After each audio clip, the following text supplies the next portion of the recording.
اعوذ باللہ من الشیطان الرجیم، بسم اللہ الرحمن الرحیم۔ میرا نام محمد عمر ہے، میں ترجمۃ القرآن کا ٹیچر ہوں۔ آج جو ہمارا لیکچر ہے وہ لیکچر نمبر 5 ہے۔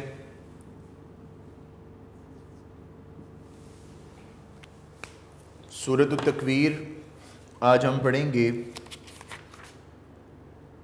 تکویر کا معنی ہے لپیٹنا۔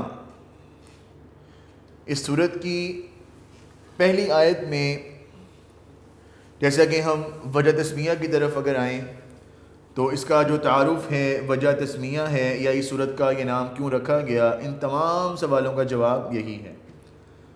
اس سورت کی پہلی آیت میں قیامت کے دن سورج کو لپیٹ دیے جانے کا ذکر ہے، اسی وجہ سے اس سورت کا نام سورۃ التکویر ہے۔ اور اس کی فضیلت جو حدیث میں بیان ہوئی ہے وہ یہ ہے کہ سورۃ التکویر میں بہت وضاحت کے ساتھ قیامت کے مناظر کا بیان ہے۔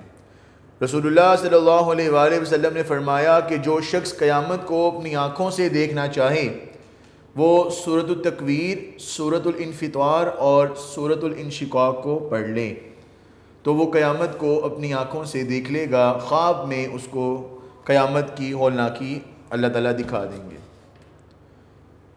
اس کے بعد اس کا جو مرکزی مضمون ہے، مرکزی موضوع ہے، وہ قیامت کے مناظر اور قرآن مجید کی عظمت کا بیان ہے کہ قیامت کے دن کیا کیا حالات پیش آنے ہیں، کیا کیا معاملات پیش آنے ہیں، اور قرآن مجید کی عظمت کا بیان ہے۔ اس کے بعد ہم بات کریں گے اس کے اہم مضامین اور علمی نکات پہ۔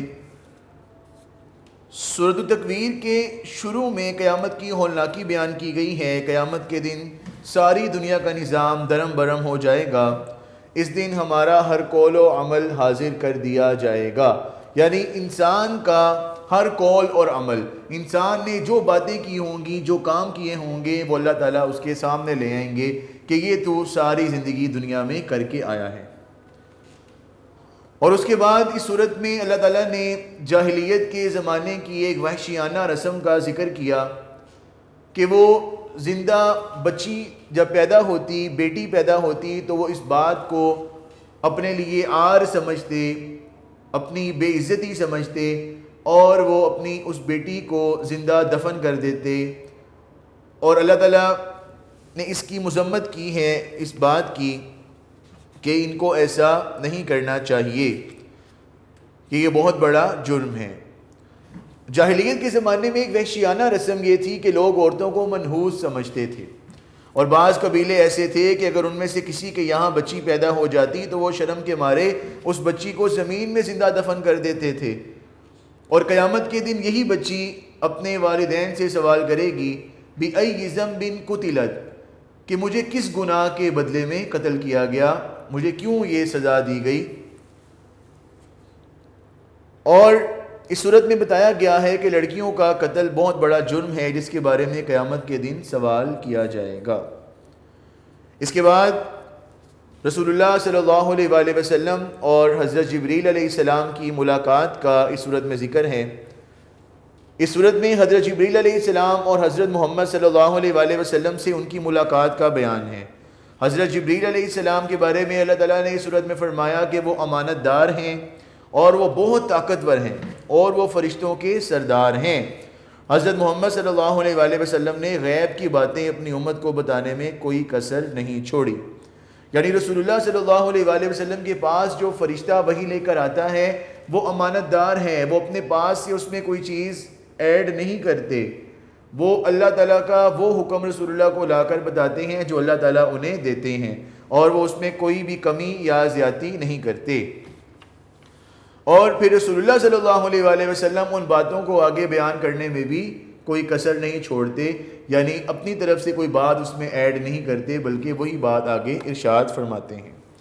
اس کے بعد اس سورت کے آخر میں قرآن مجید کی عظمت کو بیان کیا گیا کہ قرآن مجید کو تمام جہان والوں کے لیے نصیحت قرار دیا گیا، چونکہ یہ اللہ تعالیٰ کی آخری کتاب ہے۔ قیامت تک آنے والے لوگوں کے لیے قرآن ہی ہدایت کا ذریعہ ہے، قرآن ہی ہدایت کا راستہ ہے، قرآن ہی مشعل راہ ہے، جس سے وہ تاریکیوں میں اور اندھیروں میں روشنی، نور پیدا کریں گے۔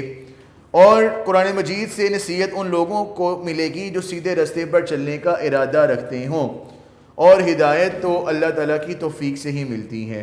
یعنی جو انسان سیدھے رستے پر چلنا چاہے، جس کو حق کی تلاش ہو، تو قرآن اس کے لیے ہدایت کی کتاب ہے۔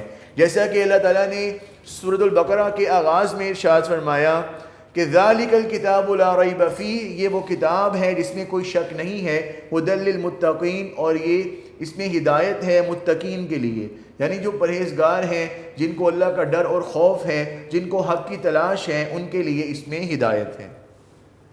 اب ہم بات کریں گے اس کے ایم سی کیوز کی طرف آ جائیں۔ ایم سی کیوز دیکھیں اس کے۔ نمبر 1 ہے، زمانہ جاہلیت کے لوگ منحوس سمجھتے تھے الف غلاموں کو، بے عورتوں کو، جیم بوڑھوں کو اور دال معذوروں کو، تو اس کا جو بے آپشن ہے وہ ٹھیک ہے، عورتوں کو۔ قرآن مجید نصیحت ہے، الف فرشتوں کے لیے، انسانوں کے لیے، جنات کے لیے یا تمام جہانوں کے لیے، تو دال آپشن اس کا ٹھیک ہے، تمام جہانوں کے لیے۔ نمبر 3، جو قیامت کو آنکھوں سے دیکھنا چاہے وہ پڑھے سورۃ التکویر، سورۃ الانفطار، سورۃ الانشقاق یا دال آپشن تینوں، تو یہ تینوں والا آپشن اس کا ٹھیک ہے۔ سورۃ التکویر میں ذکر ہے حضرت اسرائیل کا، حضرت اسرافیل کا، حضرت میکائیل کا، حضرت جبریل کا، دال آپشن اس کا ٹھیک ہے، حضرت جبریل کا۔ اس کے بعد اس کے شارٹ کوسچن کی طرف آئیں تو فرسٹ شارٹ اس کا وہی ہے جس پر ہم نے بات کی ہے، سورۃ التکویر کی وجہ تسمیہ، اس کا یہ نام کیوں رکھا گیا، یا تعارف۔